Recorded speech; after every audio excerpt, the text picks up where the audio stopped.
Bonjour à tous et bienvenue pour cette nouvelle vidéo de la news. Et pourquoi cette semaine, pourquoi Avraham Avinu, dans la paracha de cette semaine, crée une alliance avec différents rois pour sauver Lot, mais surtout pourquoi est-ce qu'il l'a créé avec les pays de Sodome et de Gomorrhe, c'est-à-dire des pays qui étaient connus pour leur morale discutable.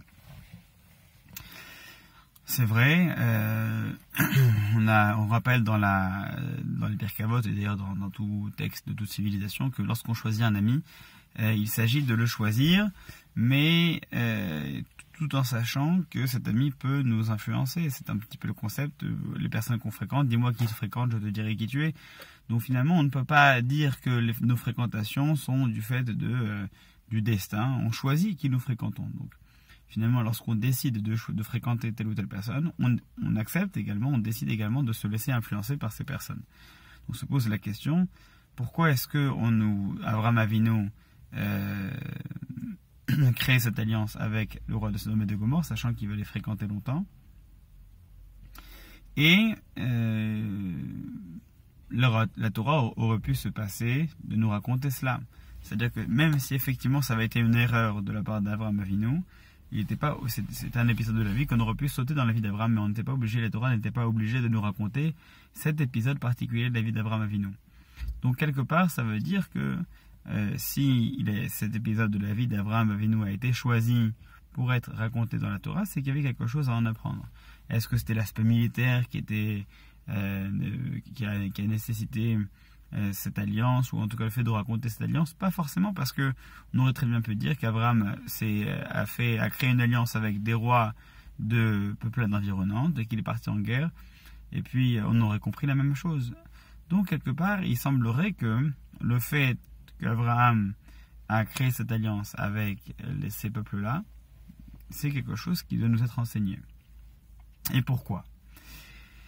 Eh bien, peut-être que ce passage nous dit que dans la vie, on ne fait pas toujours ce qu'on veut comme on le veut. C'est-à-dire que parfois, on a besoin, dans des moments, dans des situations particulières, de s'allier à des personnes dont on se serait passé de la fréquentation. Mais parfois, on n'a pas toujours le choix. Lorsqu'on a un objectif à atteindre et que les personnes qui vont nous permettre d'atteindre cet objectif ne peuvent être que ces personnes-là, parfois on est obligé de fréquenter ces personnes-là, que sais-je. Lorsque vous êtes à la fac, vous avez un TD, vous êtes en groupe, et puis il y a des personnes avec qui vous travaillez, je ne sais pas, n'importe quelle situation, ou au travail, lorsque vous avez des objectifs communs, vous devez fréquenter ces personnes-là. Cependant, ce qui est intéressant, c'est la fin. Lorsque cette alliance a pris fin, que s'est-il passé? Est-ce qu'il est resté ami avec eux? Est-ce qu'il a appris à les connaître? Manifestement, oui, il a appris à les connaître. C'est justement la raison pour laquelle, lorsque le roi de Sodome et de Gomorrhe va s'adresser à lui en disant « Bon, maintenant on a réussi à vaincre ces rois-là qui tenaient captif ton neveu et contre qui nous étions en guerre, grâce à toi, donc tu mérites ta part du butin. » Et Abraham de répondre « Non, je ne veux pas être associé d'une quelconque manière, de près ou de loin. » Je ne veux pas être associé de près ou de loin à